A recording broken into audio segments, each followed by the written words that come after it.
this one's going to be slightly different. I am going for a haircut. I say to my wife I wouldn't get my hair cut until my birthday, which was August 14th. But as you can see, it's getting a bit out of control. My wife's not a huge fan of my hair. She doesn't really like the long hair. So I've been feeling a bit down for the last couple of years. When my wife was not well, I put on quite a lot of weight, when she had cancer.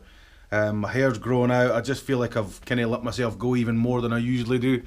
So I'm thinking maybe a haircut will be the right start. So I'm going to go and visit my friend at Benjamin's barbershop in Edinburgh, and yeah, got a haircut. So I'll see you soon.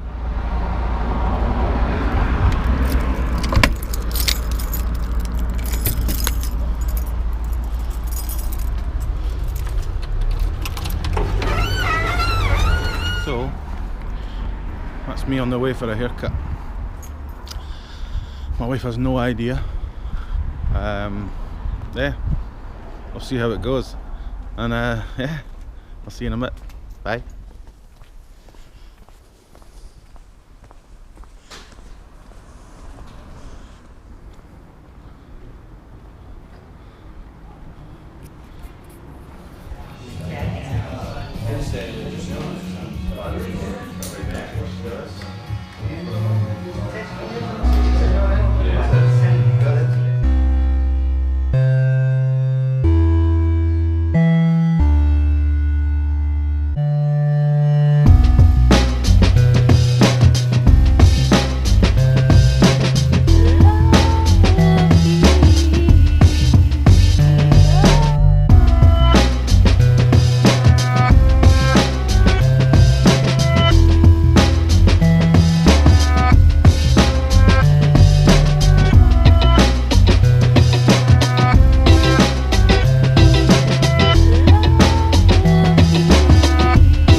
Again. So you've seen the intro with me with my long hair. This is the real intro. Yeah, so hopefully you like the haircut. I think I might be able to give you a look at everything. Benjamin's my favourite barber. Not only is he a friend, but he's a fantastic barber. And shout out to Benjamin for coming to get tattooed the other day as well. I appreciate it. So I can tell you now, this one is going to have a frightened rabbit tattoo in it, one from my book that I done the other day on Dan. Dan's the only person so far, he's got 2 of the frightened rabbit designs, and possibly going to be a 3rd soon, you never know. Small update on the book, it's coming, it's getting there. I'm slowly but surely.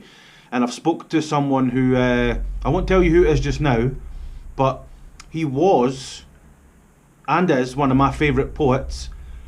But I didn't know there was a connection between him and Scott. Him and Scott from Frightened Rabbit were like really like best friends, and I didn't know there was a link between them and me. I didn't know that there was a link between him, this poet, and myself.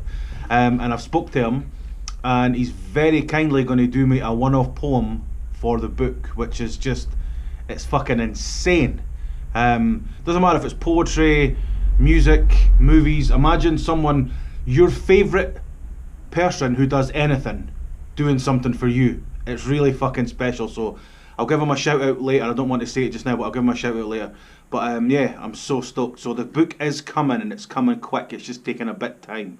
As you probably know, I've been suffering a bit recently, and by recently I mean about a year and a half, maybe a little bit longer. My depression's been pretty fucking bad this time.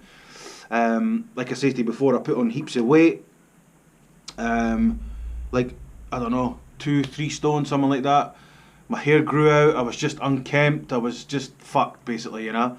So, haircut's done, starting to feel a little bit better, I'm starting to feel a little bit like myself, not completely but a little bit.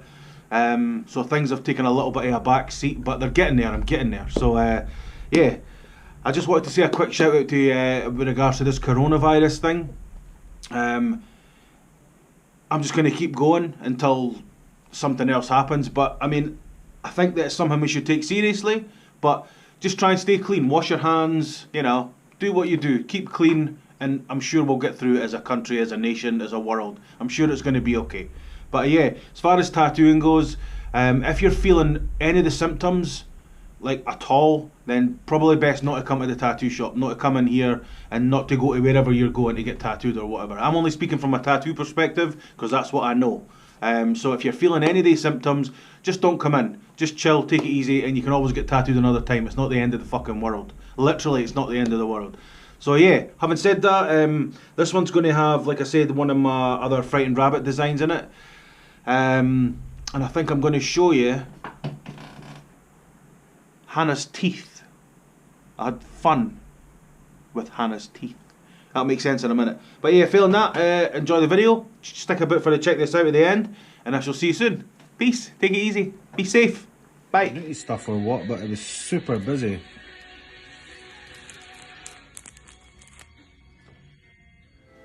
Right, buddy. Are you ready? Oh, let's give it a go. Here we go.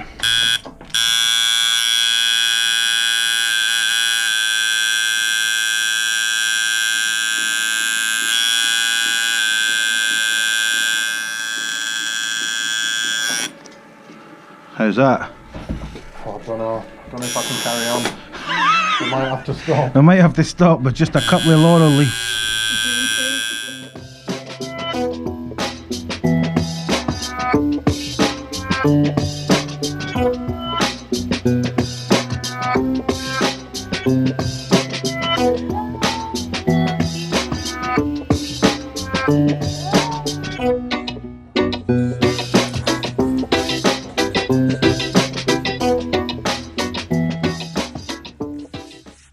Yeah, they've had enough, haven't they? They got little braille. They got little braille. I know utensil, you have to be, with the tin notes, you have to be careful you're not handing in more than man. Yeah, it's like Australian money. It really sticks together for some reason.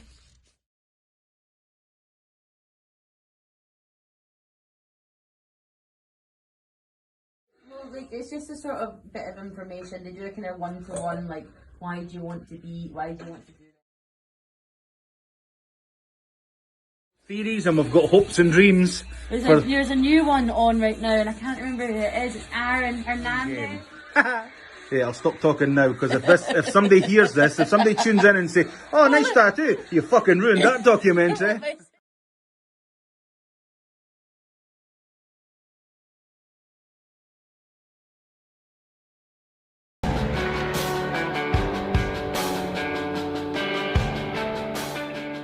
Hey everybody, welcome to check this out. So this one's going to be straightforward. I've got two records down here by the same band, and I've kind of been sitting going backwards and forwards and backwards and forwards, but I think I'm going to go for one that has always been one of the best sounds I've ever heard, but also one of the most questions I get asked ever. It used to be, how many tattoos do you have? Did they hurt? Are you fully covered? Do you have your cock tattooed? You know, all the good stuff. But this one gets asked more than anything now, so I'm going to kill two birds with one stone. The album I choose is Sigur Rós, and the album is Takk. Now the reason I chose this album is twofold, like I say. One, we'll get the silly, if you like, stuff out the way. I got this tattooed a few years ago by my old boss, Paul, and it's the name of this album. It's one of their earlier albums, but it means, Takk means thank you in Icelandic, and I'm sure it means that thank you in another language minus one of the K's, because Takk has two K's, but they can get it with one K. I'll need to check that, or you can check that, do some fucking work. But the reason I got the tattoo was because twofold. One of them's slightly cheesy, I guess, but it's also not that cheesy. But during my tattoo career, I've had a lot of haters. People I used to work with, people that I know, people that call themselves friends and then stab you in the back, quite blatantly. I'm not going to name any names, I'm not going to go into it because it's not a fucking saga, but the tack on the face was kind of like it's another word to say fuck you. So I got, instead of saying fuck you and getting something negative, I'll just say thank you. It's my version of PMA, you know? So you can look me in the face, stab me in the back, and I'll just smile and say thank you. And you crack on and you keep doing it. And the other reason I got it done is because this album is one of the best sounds I've ever heard. There's nothing that I've ever experienced, including my first hardcore show, which was Biohazard, including my first Parkway show, and there's nothing I've ever experienced that'll come close to seeing Sigur Rós front row. You know, some people say, oh, you feel the music, man. It's not so much a feeling it, you feel the music. It fucking hits you in the chest, and it's just, it's undescribable. So yeah, I suggest, I'm going to stop warbling now. I get excited. You see how animated I get. On the wall, there, that there is a little frame, and that's one ticket I've got in a frame in the wall. That was one of the times I seen them when I got quite close, so that was quite an experience. But I'll maybe next video I'll maybe dig out all the Sigur Rós tickets and stuff. But I've got a lot. The only downside with Sigur Rós is the stuff they release on vinyl and some of the other stuff that I've got in DVDs and books and stuff. They resell for so fucking high because they're so limited and so rare. People buy 2 or 3 of them and sell them for. I mean, I've got a book, and when you pre-ordered it, you got your name printed inside it. You get a little bit of something they used in the recording studio, whether it was material from the drum skin or whatever it was. And I've got one of them, but people were buying a couple. They went for maybe 50, 60 pounds. People, I mean, stuff like that, for example, that one now would go for probably 250, maybe 400. The resale on them's extortionate, and that's not their fault, but it's a fucking bummer. But I suggest any chance you can, anywhere in the world, go and see Sigur Rós. If not, just listen to them. Go on Spotify right now, they're there. I suggest you start with Takk and just press play and let it fucking roll, and you're welcome. Alright? Peace, and I'll see you all soon. Take it easy.